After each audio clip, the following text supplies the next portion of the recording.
Hello children. In this video we are going to study about Golgi apparatus and lysosome. You can see, first of all, this is a level diagram of Golgi apparatus और इस diagram में आप देख सकते हैं Golgi apparatus membrane का बना हुआ, मेम्ब्रेन का एक एक्सटेंसिव नेटवर्क से बना हुआ स्ट्रक्चर होता है और इसमें आपको मेम्ब्रेन के 3 तरह के स्ट्रक्चर देखने को मिलेंगे: vesicle, vacuole and cisternae. Vesicle जो होता है ये गोलाकार स्मॉल साइज का मेम्ब्रेन बाउंड स्ट्रक्चर होता है, जबकि वैक्यूल अंडाकार ओवल शेपेड स्ट्रक्चर होता है मेम्ब्रेन से घिरा हुआ, लेकिन इसका जो साइज़ होता है वो वेसिकल से काफ़ी बड़ा होता है। जबकि सिस्टर्नी जो होता है ये चिपटा हुआ स्ट्रक्चर होता है मेम्ब्रेन का, flattened structure of a membrane. उसके बाद एक और चीज़ आप देखेंगे इस डायग्राम में कि इसमें गोल्जी apparatus में 2 तरह के फेस होते हैं, forming face and maturing face. Forming face को सिस फेस भी कहा जाता है, जबकि मैच्योरिंग फेस को ट्रांस फेस भी कहते हैं। सिस फेस में आप देखेंगे सिस्टर्नी बहुत ज़्यादा पाए जाते हैं, जबकि ट्रांस फेस में वेसिकल्स ज़्यादा पाए जाते हैं। और आप देखें, दरअसल होता ये है कि गोल्जी apparatus का काम एंडोप्लाज्मिक रेटिकुलम के द्वारा प्रोड्यूस किए गए मॉलिक्यूल्स को पैक करना होता है। तो वो मॉलिक्यूल एंटर करते हैं गोल्जी apparatus में सिस फेस से। तो सिस फेस से आप देखेंगे वेसिकल का सिस फेस वो फेस है जहाँ पर वेसिकल का निर्माण होता है, जहाँ पर एंडोप्लाज्मिक रेटिकुलम से आने वाले मॉलिक्यूल्स के चारों तरफ एक मेम्ब्रेन डाला जाता है, और जो ट्रांस फेस या मैच्योरिंग फेस होता है उस तरफ से वो मेम्ब्रेन से घिरा हुआ स्ट्रक्चर जिसका पैकेजिंग हो चुका है वो बाहर निकलता है, वेसिकल मैच्योर होकर के बाहर निकलता है। तो ये था overall structure of Golgi apparatus। अब हम आगे टेक्स्ट की तरफ बढ़ेंगे। आप देख सकते हैं गोल्जी apparatus मेम्ब्रेन से घिरे हुए फ्लूइड से भरे हुए वेसिकल, वैक्यूल और फ्लैटेंड चिपटे सिस्टर्नी का स्ट्रक्चर होता है। इन 3 चीज़ों से मिलकर के, इन 3 तरह के मेम्ब्रेन से बना होता है हमारा Golgi apparatus, vesicle, vacuole and cisternae. और आप देखेंगे कि गोल्जी apparatus एनिमल सेल में बहुत बड़ा होता है, न्यूक्लियस के पास पाया जाता है और वो सिंगल होता है, जबकि प्लांट सेल में ये बहुत छोटा होता है, बहुत सारा पाया जाता है और साइटोप्लाज्म में फ्रीली डिस्ट्रीब्यूटेड होता है, न्यूक्लियस के पास नहीं रहता। तो ये डिफरेंस आपको गोल्जी apparatus में देखने को मिलेगा एनिमल सेल और प्लांट सेल में। और प्लांट सेल में इस तरह के गोल्जी apparatus के समूह को डिक्टियोसोम कहा जाता है। और फिर आप देख सकते हैं सिस्टर्नी गोल्जी apparatus के फॉर्मिंग फेस में पाया जाता है, जिसे सिस फेस भी कहते हैं, जबकि वेसिकल जो है वो ट्रांस फेस से डिस्चार्ज होते हैं, जो कि गोल्जी apparatus का मैच्योरिंग फेज होता है।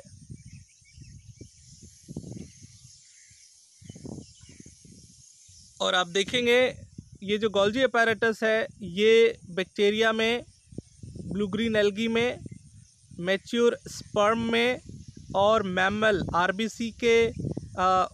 के आरबीसी में ये नहीं पाया जाता है। तो आप ये ध्यान रखें कि ये सारे ऐसे सेल्स हैं जिसके अंदर गोल्जी apparatus absent होता है। मतलब वहाँ पर देखिए कई बार क्या होता है कि कोई बहुत सारे ऐसे सेल होते हैं जिन्हें पार्टिकुलर फंक्शन परफॉर्म करना होता है, तो उसके अंदर जो है, या फिर आप कह सकते हैं कि जब किसी ऑर्गेनील की ज़रूरत किसी सेल को नहीं होती है तो वो ऑर्गेनील उसमें एब्सेंट पाया जाता है। जैसे बैक्टीरिया एक प्रोकैरियोटिक सेल है, तो यहाँ पर चूँकि आप देखिए एंडोप्लाज्मिक रेटिकुलम है नहीं, तो प्रोटीन और लिपिड ऐसे मॉलिक्यूल्स प्रोड्यूस ही नहीं होते हैं। तो जब वो मॉलिक्यूल प्रोड्यूस ही नहीं होते हैं तो पैकिंग की ज़रूरत ही क्या है। तो इसलिए बैक्टीरिया में, ब्लू ग्रीन एल्गी में नहीं पाया जाता है गोल्जी अपैरेटस। जबकि आप देखें मैच्योर स्पर्म जो है, मैच्योर स्पर्म और आरबीसी, ये ऐसे सेल हैं जो पार्टिकुलर फंक्शन को परफॉर्म करने के लिए स्पेशलाइज्ड है। मैच्योर स्पर्म का काम जो है वो जेनेटिक मटेरियल को ट्रांसफ़र करना है, हेरेडिटरी मटेरियल को ट्रांसफ़र करना है। तो यहाँ पर न्यूक्लियस का रोल बहुत ज़्यादा एक्सटेंसिव होता है।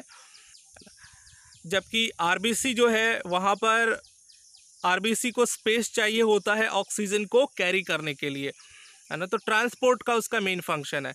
तो इसलिए आप देखेंगे कि जब भी कोई सेल को किसी ऑर्गेनील की ज़रूरत नहीं होती है, या फिर कोई पार्टिकुलर फंक्शन को परफॉर्म करने के लिए उसे उस सेल ऑर्गेनील को हटाने की ज़रूरत होती है, सेल ऑर्गेनील की आवश्यकता नहीं होती है, तो वो सेल ऑर्गेनील उस सेल में आपको नहीं देखने को मिलेगा। ऐसे बहुत सारे, आगे आप टिश्यू में भी देखेंगे, बहुत सारे ऐसे सेल हैं जिसमें कोई पार्टिकुलर सेल ऑर्गेनील आपको एब्सेंट मिलेगा।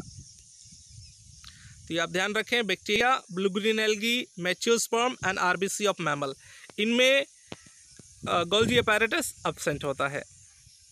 उसके बाद आइए हम फंक्शन देख लेते हैं गोल्जी अपैरेटस का।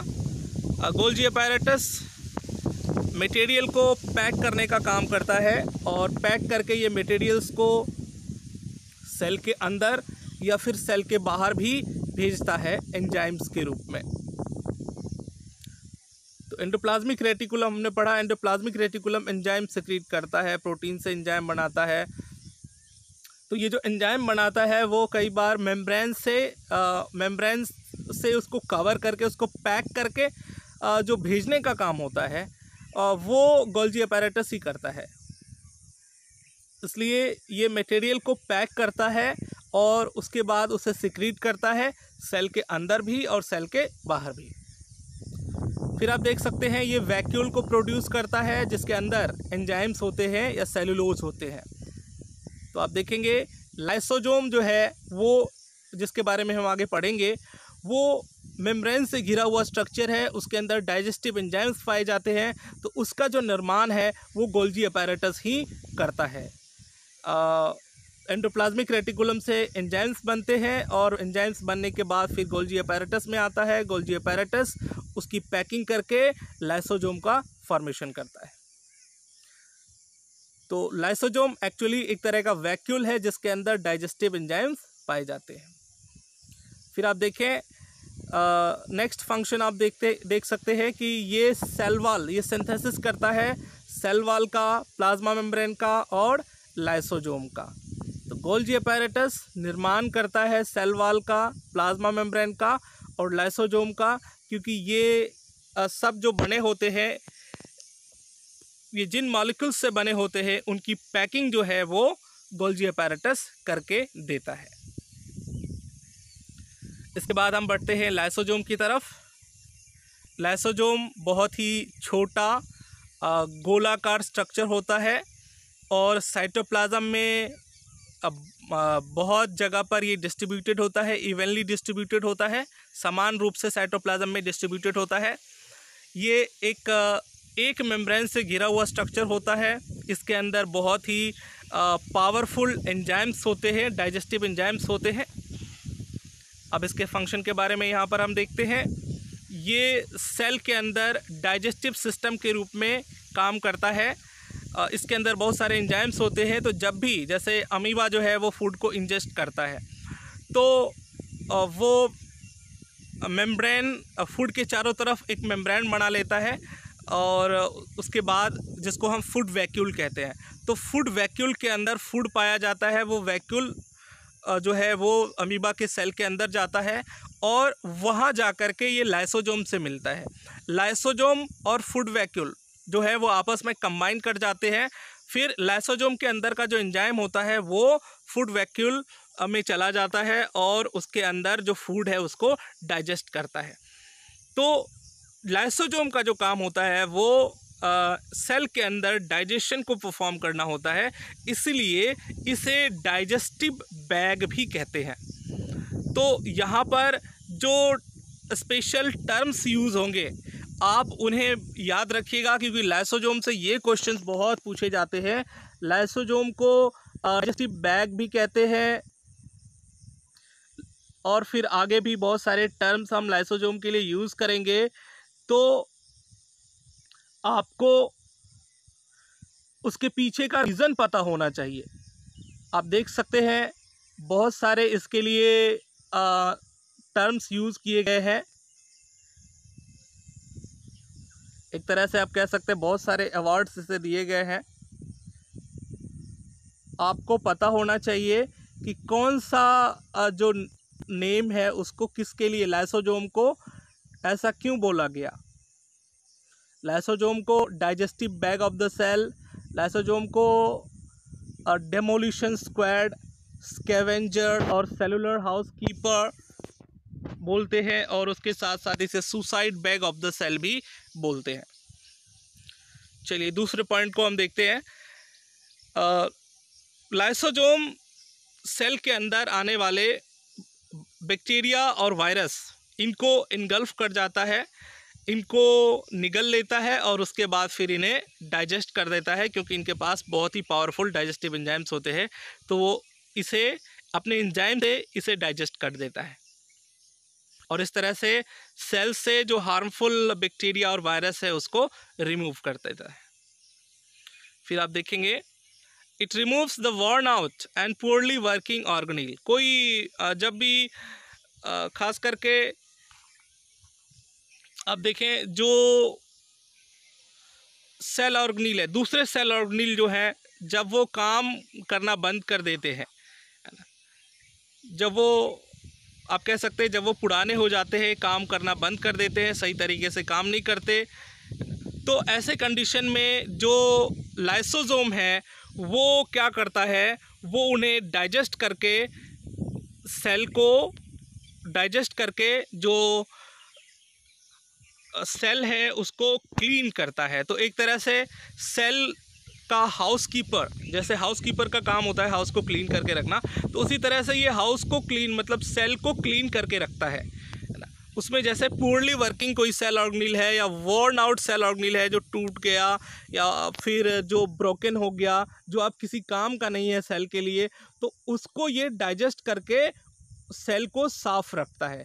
इसलिए लाइसोजोम को डेमोलिशन स्क्वाड भी कहते हैं, है ना। डेमोलिशन स्क्वाड ये मतलब इसका मतलब होता है क्लीन करने वाला, है ना, क्लीनिंग करने वाला, सफाई करने वाला सेल ऑर्गेनेल। स्कैवेंजर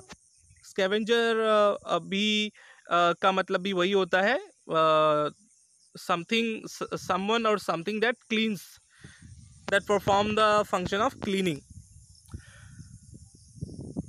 और फिर सेलुलर हाउसकीपर, तो ये तीनों टर्म यूज़ होते हैं लाइसोजोम के लिए ही, इसलिए यूज़ होते हैं क्योंकि लाइसोजोम वर्न आउट और पुअरली वर्किंग सेल ऑर्गेनेल को डाइजेस्ट कर लेता है। फिर आप देखेंगे लाइसोजोम, थर्ड पॉइंट में आप देखें लाइसोजोम को suicide bag of the cell भी कहा जाता है। और ऐसा इसलिए कहते हैं क्योंकि जब कभी सेल का स्ट्रक्चर, मान लीजिए कभी कोई सेल है, आपके फिंगर का कोई सेल है और वहाँ पर कुछ चोट लग गई, आप गिर गए, आपको चोट लग गई और वहाँ के सेल्स डैमेज हो गए, तो ऐसे कंडीशन में जब सेल स्ट्रक्चर पूरा डैमेज हो गया तो आप देखेंगे कि कुछ दिनों के बाद वो सेल वहाँ पे वो हील्ड हो जाता है। एक्चुअली ये ऐसा होता है कि उसके अंदर, उस सेल के अंदर का लाइसोजोम, ऐसा नहीं होता है कि वो सेल पूरी तरह दोबारा ठीक हो जाता है। वो सेल स्ट्रक्चर, वो सेल ख़राब हो जाता है, डैमेज हो जाता है, सेल स्ट्रक्चर ब्रेक कर जाता है। तो ऐसी परिस्थिति में सेल के अंदर पाया जाने वाला जो लाइसोजोम है, वो उसके अंदर एंजाइम्स होते हैं, वो अपना एंजाइम निकाल करके वो बर्स्ट लाइसोजोम फटता है, उसके अंदर से एंजाइम निकलता है और जो डैमेज सेल है उस पूरे के पूरे सेल को वो डाइजेस्ट कर जाता है। वो पूरे के पूरे सेल को आप कह सकते हैं कि वो खा जाता है और इस तरह से हमारे बॉडी से जो डैमेज सेल्स हैं वो रिमूव हो जाते हैं।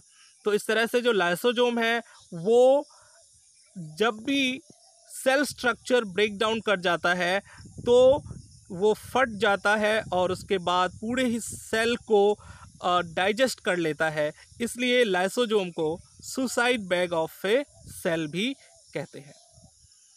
सो children, in this video we have studied about Golgi apparatus and lysosome. आगे के वीडियो में हम माइटोकॉन्ड्रिया, प्लास्टिड जिसमें क्लोरोप्लास्ट को स्पेशली पढ़ेंगे। उसके बाद इस चैप्टर में हमारे सामने कुछ और छोटे छोटे टॉपिक्स हैं जैसे कि वैक्यूल, पेरोक्सीजोम, सेंट्रोजोम और उसके बाद आखिर में हम देखेंगे difference between plant cell and animal cell with label diagrams. So children, that's all for today. Have a nice day.